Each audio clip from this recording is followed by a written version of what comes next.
quelques prestations, il y aura un concert ici et lui sera l'invité des marques, l'artiste qui essaye tant soit peu de chanter comme lui. Donc c'est le frère Hervé que vous allez aussi découvrir. Et pourquoi pas connaître aussi son agenda, peut-être s'il a aussi d'autres programmes, vous allez en savoir plus tout au long de cette émission que vous aimez bien, Doudou Montiri et le pasteur Lifoko du ciel. Remerciements à Moron Djambé qui est là et pourquoi pas aussi à notre très chère Emma. Allez, bonjour pasteur Lifoko du ciel, pasteur Life. Bonjour Doudou Montiri, bonjour. Pourquoi pasteur Life? Parce que cette question-là me revient à l'esprit là. Bon, mais chaque fois que j'étais à l'école, au lieu de signer ou d'écrire mon nom complètement Lifoko, j'étais en train d'écrire L-I-F-E, donc Lif. Donc je coupais au lieu de Lifoko, Lif. Alors du coup, un matin, on a vu Life, mais Life, oui, ça peut être Life aussi. Et Life qui veut dire la vie. Donc c'est quelque chose qui ne dérange personne parce que la vie, Jésus-Christ lui-même est la vie. Et tout, donc voilà pourquoi pour les intimes, il m'appelle Life. Donc celui qui m'appelle vraiment Life, c'est celui avec qui on a vraiment des affinités. Voilà les pourquoi de Life dans ma vie. Voilà. Voilà, pasteur Lifoko, pasteur Life, toujours absent du pays, régulier. Liban Mboka vraiment régulier. Alors tout est bon, ils ont un court séjour. Nakoya, Nakokinde. Alors, je de profiter de l'occasion là pour tous aller parce que c'est pas facile. Il y a besoin pasteur Life, une mission. Au moins, ils ont une mission peut-être. Bon, on a la chaîne pour moi mingi, pour l'examen extrait, on a la chaîne moi mingi. Pour la tourner, c'est pas la visibilité voilà, il y a passage na yo. Alors, tout le monde agenda na yo. Pourquoi oui awa? Bon, on parce que naza pasteur tout d'abord awa pe na RDC na Lubumbashi na ville Lubumbashi skap nazali pasteur église Lys Tabernacle, donc une grande église que j'ai hérité d'un ami, un pasteur qui était décédé, le pasteur Placide Kwamba. Et de là ma pesanga église on a le lot, ça fait 4 ans que je suis à cheval entre Pointe-Noire et Lubumbashi. Donc Nazala Kikuna déjà, et puis il y a eu un mariage que devait aller bénir à Brazzaville. J'ai béni le mariage donc le samedi et le dimanche na Katsi, donc lobby et le mardi nazozwa avion pour Nakuzonga na Lubumbashi, afin d'aller un peu au Saïlanzambe de ce côté-là, c'est ça.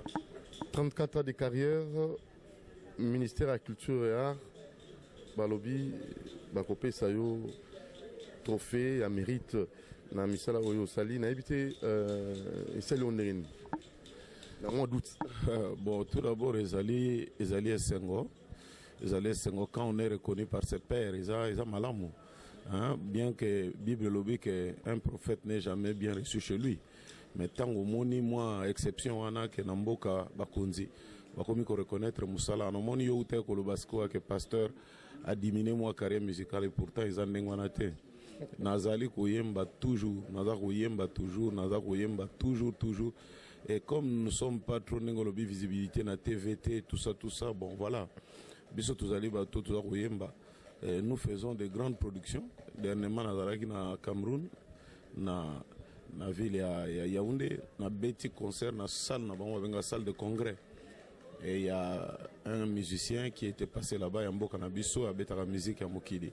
Mais Tony Saki Salouana te. Ngana leki, na beti, na balcon, tina se, Salouane tondi. Coup de chapeau. Voilà. Donc, Ezali, Ngolo Nanzambe, mais tous les karatés pour nous, Otia Makelele, dernièrement, na Outi na Zimbabwe. On dit que c'est l'un des premiers artistes. Na beti, na Salbo et Tonda, et na yembi répertoire, na nyoso en anglais. Tu te rends compte? Tout de moi, je l'ai chanté en anglais. Donc c'est pas facile, hein? Voilà. Donc Elokwana et Salami, je crois que DVD on quelques extraits na YouTube et tout ça et na salle moro kitoko, ça va même au-delà de ce que tous les blancs disent parfois sur l'Afrique, hein. Alors non Zimbabwe kuna baliaka bien te bazana mawa metala salwana na beta na katime ozota Londres poto. C'était vraiment une très très bonne chose. Et puis awa il y a de cela un mois, en États-Unis, j'ai joué un grand concert dans la ville à Dallas. na beti concert à munene na ville ya Denver, na beti concert munene na ville ya Kentucky. Donc voilà, mais comme tout le barcanabi sauté to tchaka peu moi makelele était yango ba nzamba koyeba mais pour na kobongisa makambo zale que to le baki dernier album de to sala album. Mais quand ta koyemba ko sala ba concert ba prestation yo zalaki dimanche au monique to beta ki pe to yemba ki. Mais sans blague, j'étais là pour la toute première fois. Bon, vous avez images d'ango parce qu'on a les images. Bon, on a niveau de prédication au pasteur life l'ifoko. Na ebisio attaque aux abrahamites c'était mais au moins on a marqué oh maté en haut il a standard. Hein? Ce n'est pas une prédication kakaya abrahamique mais na batunyo so bandimeli sous comme sauveur Seigneur. Bon, on a que pour sauter, pour comprendre que qui branamiso bolobarana ou yoga na tabo sambela kuna teme na matéa c'est autre chose et prédication en même temps koyemba. Donc c'était vraiment asimi mutukutu na bokote asimi mutu na motuté de loin comme on a battu bazak ou tuntuka moli mozo kota. Alors sans pour autant ya comme pembeni c'est seulement le message.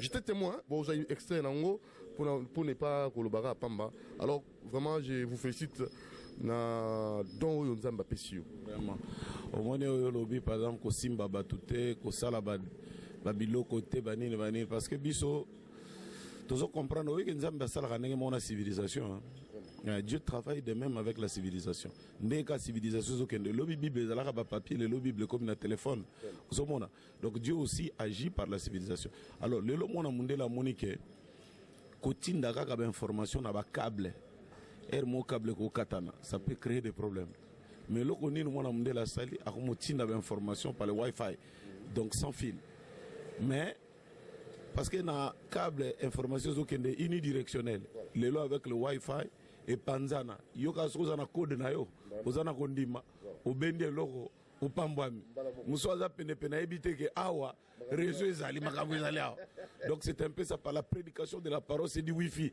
ko toucher mututé et Dieu fait des choses. J'irais même très loin comme même Bluetooth. Vous checkez deux hommes comme ça, comme des appareils, les informations qui sont ici se transmettent aussi dans l'autre appareil. Au moins, il peut mais comme il tout quoi, il reçoit. Dieu dans ma chair. Ouais, Dieu dans ma chair. Jésus-Christ, Bible dit que tous ceux qui petits enfants, dans le livre de Pierre, ne croyaient pas l'esprit de l'Antichrist. Car cet esprit-là ne croit pas que Jésus-Christ est venu dans notre chair. Tout esprit qui ne confesse pas que Jésus est venu dans notre chair, c'est un esprit d'antichrist. Yesu azali le nom na bon moy, mais azali na katia bon moy na katia vina biso. Azako vivre katia vina biso. Yangonde motuya, yangonde lokoyo, le loto koti na église ozotu na batra. Moi je suis à Pessi Kombo église. Là je suis na Pessi Kombo église. Obiso to balani na Yesu. Moi je suis à balani na moto, azoka kombo moto na. Tongi to mona mo. Mama Lifoko a reflété caractère mobile. Il pose à Madame Jésus, refléter l'image à Jésus Christ. Donc c'est un peu ça. Et là, vous n'aurez pas de problème tant que Jésus vient à Katachir. Mais Jésus a Kotarabarte. Jésus a Kotarabarte. Au moins, il y a les lois dans le sur au monde où Tambola. Azu Sakati, Awazo Tambola, Pantalon, Moussa Zodenda, Denda, Yomo Tarika, même à Tao Yibimbo Kaneto Goloba. Oyo Azamuluba. Sur au monde où tu as un zone qui s'appelle Pekado. Okolo o mongala omoni mutuka aya yamba dinganga ni tena boy nanga oyo mokongo donc pourquoi il est trahi par ses propres caractéristiques alors ce que Yesu azaliona il sera aussi trahi par ses propres caractéristiques Yesu soka kati na moto on verra Yesu asalaka ndenge nini omoni pena ke moto azali susute mais oyo comme nzambe kati na le monde refuse le don ba boy don yango na demo ki de baby na ndenge wana Yesu kutalela ki likola ngomba lobi o Jérusalem Jérusalem si tu savais les dons o yeye mais bobwaki comme la mère pour la linga sangsabana nae bino bo reconnaître tel le temps de votre visitation yango bozo ba problème bokoso chaque fois na église allié que tangu nzamba pesi likabo boboyi likabo wana boromema ngam. Très bien, ça c'est vraiment la synthèse de cette prédication qui m'avait vraiment émerveillé. Alors, on a invité Pasteur Lifoko. Maintenant là, c'était parce que à chaque fois, Nambaki, artiste, Yemba série, il y a Mombaya, Charles, et Bazako se plaindre, na Itali thématique. Nambaki mama Luzolana, et c'est toi Kalakalana. na baki bango na ba leki alelo mais thématique et yembeli et na ndenge ba ko composer et pona bandeko na biso ici bandeko ba tango pe abino ba bi il ne faut nécessairement ba bilenge ba yeba responsabilité au bazali nango na musique chrétienne ou c'est ko accompagner bato na losambo alors bacha n'importe quoi te bacha qui argoté pour les aliments ya nzambe. Alors invitez-vous en tant que pasteur et aussi artiste vous mettez na musala au 34 ans n'invitez ni yoko koloba. Bon za koloba kaka que constat on est malheureusement vrai comme on a perte de valeur hein et ça dans tous les domaines économique, politique, social et pire encore dans le domaine où tu crois qu'on perd de la valeur parce que yo sunde di banga motuya mais bato comme ko perdre yesu di banga wana na moni ba banzembo zotala le lobo e mezo sala pasi na moni momba ya lobby tango yemo ka ko yemba na groupe bato pe na moni mwa bande ko musu basali ba remix muzotala mabino ezobina manakati kuna moko zotuna so pe na momba ya za la kawo prof est-ce que ngandi mabiloko boye wana grand frère nangai tango azaki chaque fois na Paris soka yebo mona munde ko faut ko zali wapi pasteur yaka toke na restaurant tolia alors babiloko wana nyonso tout yekuta c'était une école hein Mombaya et Mombaya ko pas école parce que yeko la musique il a fait l'ethnomusicologie donc a babiloko wana nyonso tout et tout j'ai discuté beaucoup un peu avec lui sur les recherches musicales et tout voilà donc il y a quand même perte des alliés et comme le coup là so même image hein ba filmer en HD ndenge na biso ça na caméra bozu yango bo transmettre yango na support mususu et que na téléphone au monde perd de qualité plus vous transmettez plus ça perd la qualité et plus boya au comme soki na téléphone soki na nino moni pene comme nango image moko ya ndenge na un peu l'héritage là où c'est plus nous le transmettons plus aux mona moto ayambi Abongoli, Moto Ayambi, Abongoli, Moto Ayambi, nous appelons ça des générations. Il y a même un conflit de générations. Il y a un conflit de générations. Maintenant, que faire? Bango, baluka pe minote po bango, bazada, bakomi la musikan, baomi komba, la manzambe mais, bakomi bastar, bazada déjà likolo. Est-ce que nana uluka muninga, vous devez vous, obo umeli na musalango. Obengisa bango bo recadrer makambo to ezkendeka ndengona wana eza responsabilité na biso tout d'abord ba kolo kolukaka moyen ndenge nini parce que le loko yoka ba réunion mingi bato basala ezaka to ebandeni kokunda artiste soka kufi to ya to cha mwa caisse et tout sangana benga quand ça c'est le secondaire c'est pas le primaire hein le primaire est allié que tout traité na no art tala mboka oyo ndeko Dudu Montiri soki album ya artiste ebimi ezala ya mokili to ya nzambe okomonaka jamais bato ba traiter sur l'album il ne traite que sur des polémiques mboko est-ce que yo no ngolo ban album no leki mutu boy donc critique artistique eko salima donc mais donc tu vas trouver ça partout on n'a jamais traité le vif du sujet on a toujours traité la biloko ezanga pamba ya blabla bla bon pantalon là tu sko yango ezandine. Mais je viens de déposer un album. Tout traité dans qu'est-ce que j'ai utilisé comme rythme, Nassali Nini, et puis la thématique, qu'est-ce que je veux. La quintessence même, il y a le bon mot, message Nina transmettre. Bon, on a décortiqué ma parole. Oui, ils en a quatre et tout. Artiste M. Sabino, le secret, hein? Les officiers, les officieux, on est dans la salle. Boye, quoi apprécier l'art. Dans le studio, ça dit combien de temps? Pour Nani na souffrir quoi ça vient tant to bête kuna ko voir nange katana ki boy vous pouvez comprendre ah yango mo na nzembo mungonge sali boy tout mais dans notre pays ici on ne traite jamais les sujets de fond awa kaka biloko kaka ya likolo omoni abeti boy omoni yo donc ngolo ba ko lekitel ou leki mokonzi tel yo donc ngo c'est des polémiques malheureusement na mboko balinga mingi des polémiques so tali nombre ba vu à polémique. Et tellement que YouTube est comme un foot en bongo, hein? Et comment YouTube est où t'as Congo. Avant on dit ma même titre, il faut qu'on fungolota. Mais ouais, poto. Il y a poto né dans la bien. Moutoso a sali penda, moi na mundele, bon c'est vrai qu'il y a des fake news qu'on appelle des fake news, mais moi na mundele so a sali titre à commis. Quand tu entres à l'intérieur, au coup tu peux titrer en gros. Mais à penda ka système a mis tout ka un moteur ya Peugeot pe quand que ça nango soki ya Datsun donc au moins penda makambo balobi titre yango te tant beaucoup na kati pe makamusus. Mais plus tu ouvres les vues là plus ces opé ça imbon. Et au commun information ya solo bato au kendaka kunate. Oyo ndezo sa lokola moi boye. Bango moka na yoki moi bazo pesa ngo expression le buzz. Buzz, n'a ça la buzz. Et les gens, je ne sais pas s'ils savent ce qu'on appelle buzz. Hein? Ils ont malamouté. Yo babino boye l'étude journalistique koye bako sala musala na yo.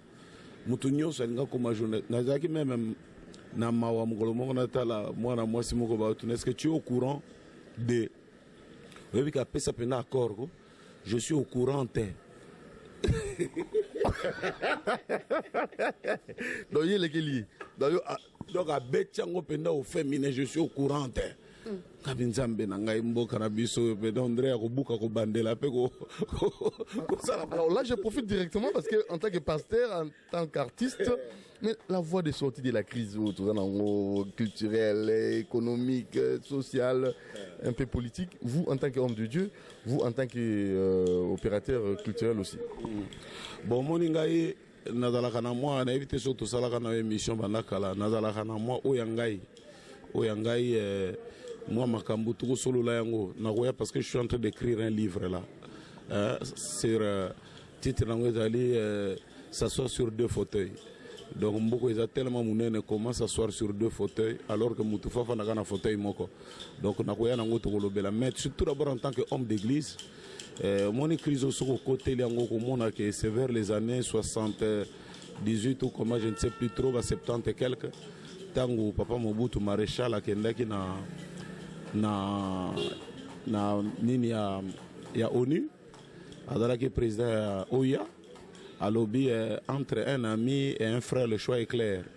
Donc il y avait un conflit entre Israël et l'Égypte. Il y a alobi bon ibiso frère na biso les Égypte ba arabe quoi. Bango de ba frère na biso. Israël c'est juste un ami photoboyaye et le Zaïre à l'époque va banaliser ba boakisi Israël. Ça je parle en tant qu'homme d'église. Et après là, papa maréchal et moi comme que crise oyo batata ba maman bande ko bazali ko mona photo e bakatina na yango. Tina nango nini. Biso ba ton église to yebi que tina ezali que celui qui maudira Israël sera maudit. Nazo biso makambo ngana kenaki Israël, j'ai causé avec le juif. Donc bloc wana oyo batana kanda na biso. Exactement. Il est là la limbisi biso te. Jamais. Tout ça, on pour rappel, la jeune, vacancier, moi histoire en gros. Moi rétro. Rétro, ils alliés que tango wana il fallait pesa embargo, ce qu'on appelle les embargos, donc mesure à ma casse na ONU pour condamner Israël. Condamner Israël parce qu'il y avait un conflit sur la terre de Sinaï. Frontière, ils allaient n'amboka nini, pe n'amboka nini. Alors Israël avait occupé Sinaï parce qu'il a été attaqué. Alors Mobutu mokonzi na biso pe président oya aya lobie que non biso ba africain surtout parce qu'il était le représentant de l'Afrique. Tous les Africains tous asima ya ba arabes. Donc nous sommes derrière les Égyptiens mais Israël biso to boy ba makambu na eto alors que dans l'entretemps l'armée na Tangwana ya Zaïre ça a été formé par les Juifs. Économie diamant biloko ebele oyebi papa wana muyuda ana tozalaki na ye na Israël qui s'appelle Daniel alobi alandaka mingi mpe makambo mboko peut-être kotalaka mpe baimage oyo cet homme là alobi nous notre première synagogue nous l'avons construite à Lubumbashi ezali wana na rond point ya munene wana na la poste bomona penda donc synagogue amune bakanga nguti lelo babitoze la kamukolo tokobongisa na bino nous allons revenir bazo senga nini mais pardon te mais pardon moi les gars à la télévision pardon mais qui devait le faire oh basta qui on a parlé comment quitter c'est l'autorité politique qui doit faire ça parce que zala ki biso ba ton église tozo kende mais nous n'engageons pas l'état ce sont des attributs c'est des cachets hein? C'est des emblèmes nous sommes maudits wana na ndenge na ngai en tant qu'homme d'église. Naza ko ebisa en tant qu'homme d'église, je trouve que le problème a commencé là-bas. Naza contre ba arabe te na mboka oyo, mais baza mo ebele trop. Baza ebele trop. Ba na Israël pe fallait ba ya awo. OK. Fallait ba ya. Omoni baza na mo ba mboka ba voisin na biso en Afrique, baza kuna. Ba to na tango ba koti na Éthiopie. Oyebi ke Éthiopie. Économie na bango eza ba na Israël. Beaucoup de gens ne savent pas. Aviation wana mon aviation éthiopienne. Bato asimbi yango bayuda. Et puis aviation comme jusqu'au deuxième et loko ezoko tsambongo na kati ya mboka. Économie mususu to no n'Éthiopie to ke no luka or na sama belete tete kaka mo pepe. Bongo tana na mboko munene oyo. Siko ba côté disco makambo agriculture na Éthiopie. Tala ndenge zo mat. Mboka moko te na mokili dudu. Bayebi makambo élevage koleka bana Israël. Parce que bango ba bimisa ba folo na kati ya désert. Et puis mukolo moko to kendeki papa na biso moko azali kuna ambassadeur papa Makengo mbote na yeminga ayebisinga bi papa tokuta na bayuda balobi bino bozoluka to sela bino ba goudron. Bozoluka nini goudron bozoluka mabanga bozoluka non biso bopesa biso ko ba fulu nyonso eza na Kinshasa ba fulu des immondices. Tokobenda ba sachet nyonso eza kuna na kati tokosala ba brique ba sachet. Ba brique wana tokoposer yango papa ekosala bino ba goudron ya 100 ans ebe bakate. En tout cas ba autorité boy osenga ba juif pardon parce que Marambo ici la pardon. Non c'est bisayo papa. Donc là c'est de mon côté. De mon côté na monaki moi eloko wana je ne sais pas trop, peut-être je peux être dans le faux, mais dans on a solo na ba juif qu'on otali balobi nous ce pays là parce que ce pays ici ebitanga kala tango ba commando israélien banda ko former ba commando zaïrois babi moko akendaki na Équateur côté na biso kuna koti boye amoni miel na likola nzeta lobi mielo ya nani babi ya mutu te na ko buka nalia buka nayo abuki ya bandulia omoni ba banano ya sauvage ba gori baliaka abi ya nani babi ya mutu te na ko buka nani abuki ya bandulia titi bobi ke ba mo babi avani ya mabela simbi mutu bandolela abi Moïse akosaka biso le pays où coule le lait, le miel. Yangoyo. Là, c'est sur le plan. En fait, on continue le débat au jour où on fera une émission spéciale pour avoir des sorties à crise Nabiso pour tout Julango Platan Ming le loté. Mais pour les gens sur le plan interne, mais je crois, même soit un peu bref, sur le plan interne, voir des sorties à crise. Bon, Owana et Zali, je crois que ce pays, comme je l'ai dit, Zambokaya. Ma responsabilité, les responsabilités des antivaleurs, on ne traite pas les choses dans la profondeur, éthique et alité, morale et alité, surtout au talabo et moutalobi, le long à zali boelobi à combiner. Constante. Cette constance-là, ils a vraiment pas. Or, quand quelqu'un n'est pas constant dans la vie, à combien de cas drapeau, on ne peut pas essayer bois qui est beau, ou bois qui est beau. Donc, pour le plan interne, je crois que le salut du Congo ne viendra que des Congolais eux-mêmes. Je l'ai toujours cru. Et ça n'dengwan. Très bien, merci Pasteur Life. Et il y a un artiste qui chante comme vous ou à peu près comme vous. Et j'aimerais que vous-même vous puissiez confirmer cela quand vous êtes artiste. Et c'est Monsieur le Ferra ici. Aujourd'hui, à Rosala Barak appelle Angwawa, à Olamoro Djambé, je crois. Le frère Hervé qu'on reçoit. Frère Hervé, bonjour. Bonjour. Hervé Nani. Hervé Perect. Ah, yo life, hein? Bon, babi, oh les gars. Les gars Koto, voilà, même sans humilier, hein, pour que nous puissions être bien cadrés, voilà. Alors, frère, d'abord motivation. Pourquoi vous chantez comme ou à peu près l'Ifoko? Alors, il y a confirmer ce que c'est textuellement l'Ifoko. Vous motivez. Bon, et là que motivez que dès ma jeunesse, déjà, tu as qui papa Zaki na ba cassette ya Papa Life. Zako chamona tongo tozolandango wana. Et je disais à papa funa yemba lokola Papa Lifoko. Tu as mon bon kokana? Oui. Je ressemble avec l'enfant, donc moi na donc vraiment au benga na lingala solo ko mekola. Donc soyez mes imitateurs au Bible lobby wana yé moi naza ko salango et d'un côté tellement ligné mouto il commence aussi à lui ressembler physiquement. C'est un peu ça. Donc quand naza kolanda ba band wana c'était par là que na j'ai à 10 ans déjà 12 ans na bande koyoko la guitare ndana bande koyoma banze moni akala wana. Alors nga siko o 5 banze bango mikusi ba mona make nyoso te album mobimate mais ndam. Bon, Nzembo et Liboso Seigneur Jésus, si moi je te suis, c'est pas parce que je suis un esclave, c'est seulement parce que moi j'ai compris que tu es le chemin et la vie. Voilà que moi j'ai choisi. Alléluia, librement. Alléluia, d'être prisonnier. Alléluia, de Jésus-Christ. Donc, ça veut dire jeune. Et c'est par là que... Jeune, je crois. Oui. Je suis toujours jeune. Mais c'est par là que la grâce de Dieu est sali que Toban peut composer quelques chansons sous l'inspiration de papa. Et voilà, donc tout ça, l'album Aliboso en 2013, dès que j'ai maxi single Oyo, j'ai invité qui papa pour qu'il y ait le 5 août, on a échangé $5. Alors, d'abord, on a dit que Rosa non dit mot pour un gars confirmé au canon. On a dit solo baga kanetika solo ba.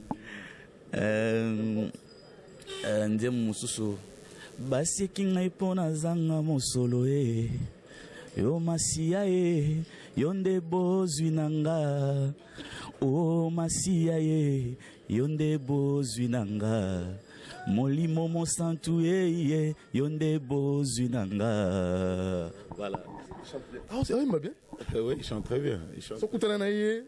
Oui, je l'ai déjà, déjà dans la cinquantenaire Nangaï, quand j'ai fait les 50 ans, il était invité à Pointe-Noire et il a chanté, je crois que c'était très bien. Même à Wapé, bon, je le suis aussi, il est aussi parmi l'un des jeunes, il a été au Zimbabwe, à Betty Concert, Kuna et tout ça, nous suivons les traces de comment il sert le Seigneur. Dans le Lubumbashi, qui a Yembi l'église et tout ça, donc voilà, nous confirmons, c'est pas nous qui donnons les dons, mais ceux qui donnent les allées, nous confirmons que les dons existent. Sans rancune, sans... Même tout d'abord, attends, il n'y a pas de succès sans successeur. Hein. Donc succès à la raté, ceux successeurs à Zalité. Et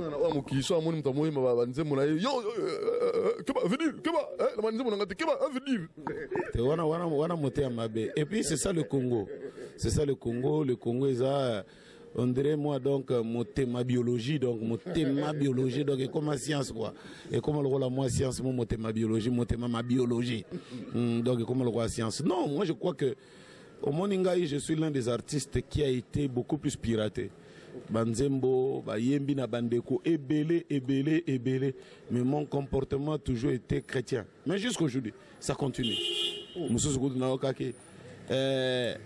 Yaya nanga Yesue kalate nanga Yesue ça c'est Banzembo Kolo appelle ça biso mais parfois les gens en prennent comme ça sans passer autorisation sans rien C'est on appelle ça. Ouais bien sûr on appelle ça au Kolo appelle ça biso et c'est belé bon mais ce qui m'a sengi à Yembi je crois que d'un côté ceux qui pensa aux aramoli mon ensemble c'est parce que tu as accompli un travail bien. Et dans l'entretemps, ils ont perpétué l'œuvre. Ça continue dans le cas il y a Hervé, ils ont continué dans le cas il y a Bou. Ata aux alagaté, au moment que Moussala wana, batorubo sanangote. Alors comme invité c'est le pasteur Lifoko. C'est lui qui est notre invité d'honneur. Et il y a aussi dans salle featuring na Grâce Mutombo. Na la sœur Anna Mapepe aussi à Zimbabwe à Koya. Et Nani Soussou, donc il y a les frères Tintini, Toyembi Penaye, il y a beaucoup de musiciens Bakoya pour Toyemba la journée. Donc, prévente, oui, prévente au salon déjà, c'est même Oyo, Tozo Banda, donc déjà le 20, Tobanteka déjà va billet. Ceux qui battent Bangi Bazoussa la réservation na Bango, Bako Bengana numéro 89 51 32 535. Donc 89 51 32 535. donc on a des numéros na ngai moko bako kozwanga directement. Il n'y a pas de problème. Donc, Bino, Bozan en vacances et tout ça, Boya, Toro Sepela, Nailongo, Nankolo, Jésus Christ. Donc, l'Ifoko Junior.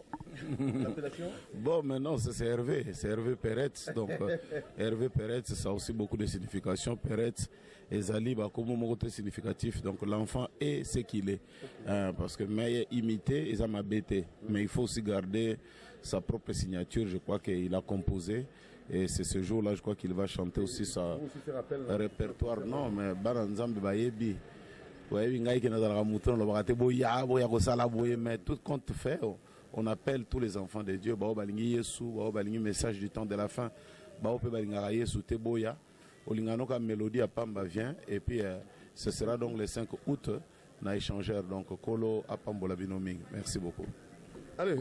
Ça n'est fini, oui, ça va. Donc, jour en peut honorer papa. Donc, on va chanter aussi Bachinzem Boné à Kala, la guitare sèche, et tout ça. Donc, ça sera vraiment merveilleux. Acoustique, l'Ifoko. Oui, acoustique, l'Ifoko. On a ça qui est déjà vidéo, Moko, ils ont déjà sur YouTube, mais tout ça, on se en live, tout ça, le 5 août, dimanche, à 15h déjà, on sera là pour louer les seigneurs.